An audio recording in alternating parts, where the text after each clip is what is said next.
Good evening, survivors. This is Chernarus broadcast system, broadcasting from Radio Zenit. If you're hearing this transmission, wherever you are, I hope you're somewhere safe. Tonight's broadcast will be a little different. Tonight, I want to tell you about something that happened to me. Something that I have not forgotten, and I don't think I ever will forget it. Northwest Airfield. Those two words probably mean something different to every survivor listening. For some, it's a place to find equipment. For others, it's somewhere safe or somewhere to avoid. Some people go there because they need something. Some go because they think they're prepared. And some learned the hard way that being prepared doesn't always mean you're coming home. This is the story of the day I went to Northwest Airfield with a friend, and I came back home alone. It started at our home base, nothing unusual. Just another day, the kind of day where you wake up, check your equipment, and make sure you've got what you need and figure out where you're going next. My friend and I were getting ready. We had supplies, weapons, a vehicle, a canopy truck to be specific. One truck, two people, and a simple plan. Go to Northwest Airfield, get what we needed, check a few locations, then come home. That's what we thought. I remember getting into the truck, closing the doors, starting the engine, and leaving the base. There's something strange about leaving a safe place in Chernarus. You can be surrounded by people. You can have a secure home. You can have food, medical supplies, weapons, friends. You can live in a community where people look after one another. And for a moment, you can almost convince yourself that the world isn't as bad as it used to be.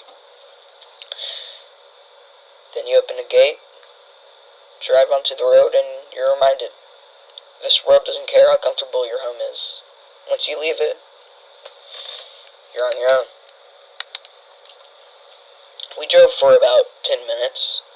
10 minutes isn't, a long time, but out here it can feel like an eternity. You're watching the road, you're watching the trees, the buildings, you're listening for anything unusual. And you're wondering if somebody else has been watching you. My friend and I talked along the way, nothing dramatic. Nothing felt like a final conversation, just two survivors heading toward the airfield. And that's the thing about moments like this. You never know they're important until they're happening. You don't know that a normal conversation is going to be the last conversation you ever have with somebody. You don't know that the person sitting beside you will not be with you before the day is over. If I'd known, I probably would have said more, but I didn't, so we kept driving. Once we arrived, the airfield was quiet. I could only hear the faint groans of zombies or the infected. At first, we stopped at the tents, and we loaded up. We checked our equipment, made sure everything was where it needed to be, and we continued toward the AC-130 crash. We were there to scavenge, to look for anything useful, supplies, equipment, anything that could help us back home. Nothing about the trip felt unusual. Nothing suggested what was about to happen. And that's what still gets me. There wasn't some warning. There wasn't some obvious sign. No dramatic moment where you suddenly realize we're in danger. It just happened. We were moving around the crash site and then gunfire. Not far away. It was relatively close. our tire was hit. And then another, and suddenly we weren't scavenging anymore. We were fighting for the truck. We tried to get out, and we desperately tried to leave the airfield, get back on the road, but put some distance between us and whoever was shooting, but the truck wasn't cooperating. Too many tires had been damaged. We couldn't move the way we needed to, and that's when the situation completely changed. We weren't just trying to escape, we were trapped. I remember there was 3 of them. 3 hostile survivors. 3 people who had decided that our truck, our supplies, or perhaps simply our presence, was worth opening fire over. I don't know what they wanted. I don't know what they would have done if we would have surrendered. And honestly, I don't want to know. Me and my friend fought back. He managed to take one of them out. One less threat. But there were still 2. And then my friend was hit. He was gone. I don't know how else to say it. Everything that had been happening, the truck, the gunfire, the airfield, the escape, all of it suddenly became background noise. Because the person who had been sitting beside me wasn't getting back up. And I was still standing. Somehow I was still there. And now it was me against the 2 that remained. You know, there are moments when fear doesn't feel like fear. It's just silence. You stop thinking about what happened seconds ago. You stop thinking about what you're going to do tomorrow. You just focus on what is directly in front of you. Add 2 choices. Run or die trying to survive. And running wasn't exactly an option. The truck was damaged. The airfield was dangerous. It was a war zone. And 2 people were still out there. One of them surprisingly decided to leave. I guess he chickened out. He didn't want to die. And I can't say I blame him. I mean, maybe he realized... Excuse me, sorry. Maybe he realized he'd lost the fight. Maybe he decided there was nothing left to gain. Maybe he simply just wanted to live. He disappeared. And suddenly, there was 1 person left. And then there was me. One of the men I'd fought, which is the last one in this scenario, he was incapacitated. He couldn't stand. But he was still trying to reach me. He was crawling toward the truck, and at that point, I had a decision to make. I didn't want to kill him because I knew there would be consequences, like with my reputation. And I told him that. I made it clear. I didn't want this... I didn't want this to continue. But I didn't want to die. I warned him, and I told him I didn't want to kill him, but I would if I have to.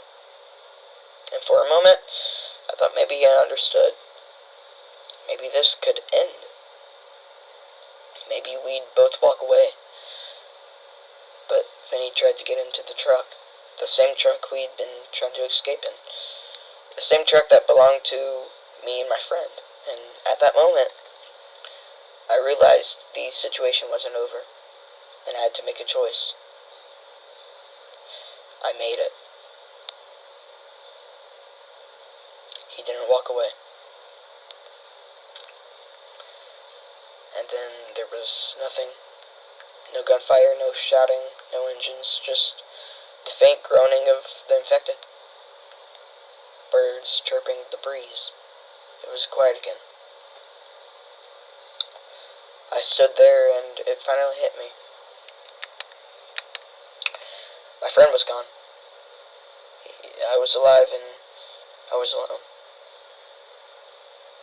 You know, people talk about survival like it's always something to survive. You survived, you made it, you won, but sometimes survival doesn't feel like winning.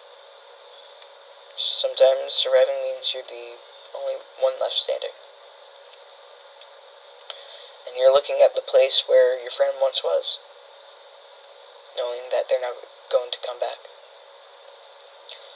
That was the hardest part. Not the fighting, not the truck, not the people who attacked us. It was realizing I was the only one left. I lost a friend for life.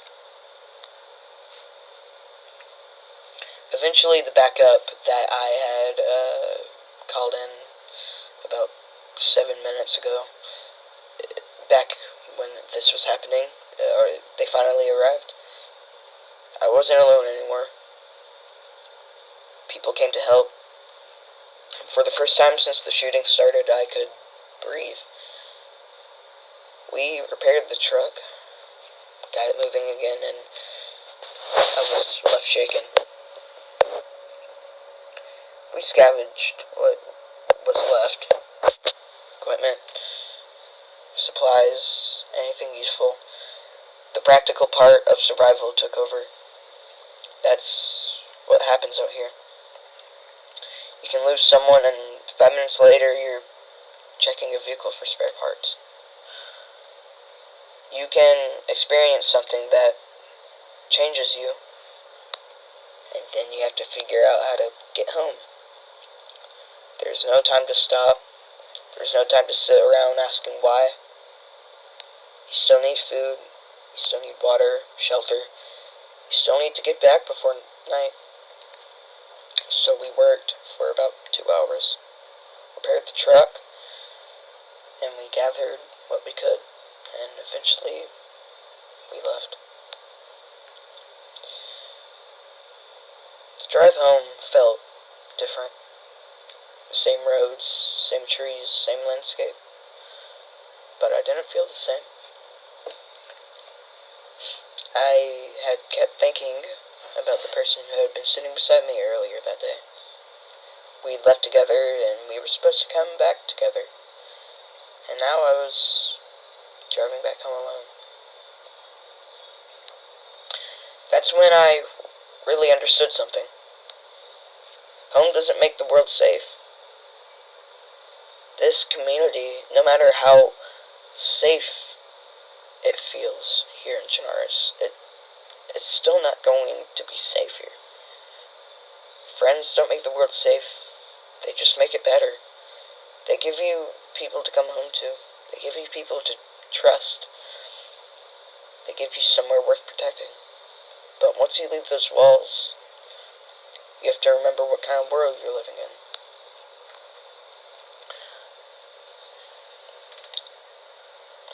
I used to think, like I said, living in a nice community, I thought that means we were safe. And I didn't think that anyone, would hurt us. But I don't think that anymore. Don't misunderstand me. I still believe in community. I still believe in helping people. In fact, I helped someone a few days ago. They wandered here on Radio Zenit, but that's besides the point. I still believe survivors should look out for each other, but safety. Safety is something different. You can build a strong wall, you can stock your base, you can have a working vehicle, you can have friends, and there will still be something waiting beyond the gate. Sometimes it's infected, sometimes it's weather, sometimes it's hunger, and sometimes it's another survivor. That's the part people forget. The infected are predictable, the weather is somewhat predictable, but another person, they're not always predictable. To the people listening, if you're inside your base, maybe you're in a settlement, maybe you're walking down the road or driving down the road, maybe you're preparing to leave for a military zone, I want you to remember something. Don't assume that because today has been peaceful, tomorrow will be. Don't assume that because you've met good people, everyone is good. But don't let the bad people convince you that everyone is bad either. That is just as dangerous. Because there are good people out here. I've met them, I've traveled with them, and I've helped them. And I've helped others myself. That's why we keep going. That's why we keep building. That's why we keep broadcasting. Because if we give up on each other, then what exactly is the reason we're surviving for? I still think about that truck, not because it was special. I mean, it wasn't. It was just a vehicle. But it carried us there. 2 people, 1 plan, and it simply brought me back with 1 seat empty. I think that's why certain vehicles become important. People look at them and see machines, and I look at them and see memories. That truck reminds me of a person. And every time I see something like it, I remember that day. The road, the airfield, the gunfire, and the silence afterward. That's Chernarus. You don't just leave places behind. You leave pieces of yourself behind, too. And maybe that's why I'm sitting behind this microphone right now. Maybe that's why I'm talking to whoever's listening tonight. Because before CBS, I was just another survivor. And, I still am. I had my own people. I had my own responsibilities and my own places. And then one day, I learned how quickly everything could disappear. Now I have this radio, this station, this voice, and maybe that's enough to make a difference. Maybe somebody listening tonight will decide not to take an unnecessary risk. Maybe somebody will hear a warning or hear an interview. Maybe somebody will hear a story like this and remember that the people they travel with are worth appreciating. Because you never know which trip will be the last one you take together. So tonight I want to remember my friend. I'm not going to give you a name. I'm not going to give you a rank. Or not going to turn this into some grand heroic story. He was my friend and we loved together. And I came home alone. That's enough. To anyone listening who has lost somebody out here, I understand. You don't have to forget them. You don't have to pretend like it didn't hurt. Carry on the memory. Learn from it and keep going. That's what they would want. At least I'd like to believe that's what my friend would want. Northwest Airfield is still there. The tents are still there. The crash site is still there. The roads are still there. And somewhere out there, there are still survivors. Some are friendly and some aren't. So if you're heading there, I just want to say one thing. Be careful.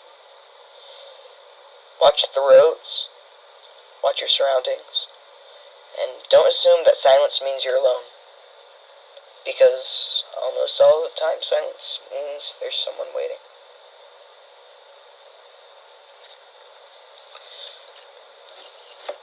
So that's my story of a trip that was supposed to take us to the airfield and bring us home. Instead, it brought me home alone. I don't tell this story because I want sympathy. I tell it because somebody listening might need to hear it. Chernarus is not safe. Not because every single person out there is dangerous, but because you never know what tomorrow will bring. Tonight, you might be sitting beside your best friend. Tomorrow, you might be sitting behind your radio, talking about them. So to everyone listening, look after each other. Appreciate the people around you and help the survivors who need it.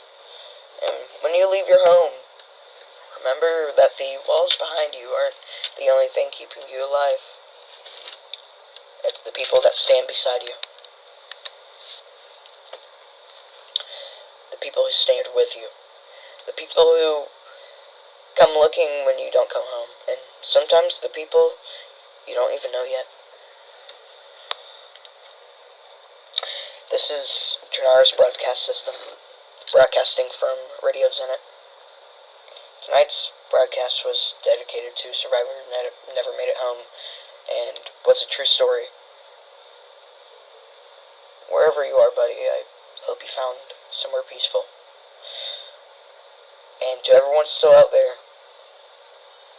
keep moving, watching, and keep surviving. And if you find yourself sitting beside someone you care about, don't take that moment for granted. You never know how long it'll last. This is CBS, signing off.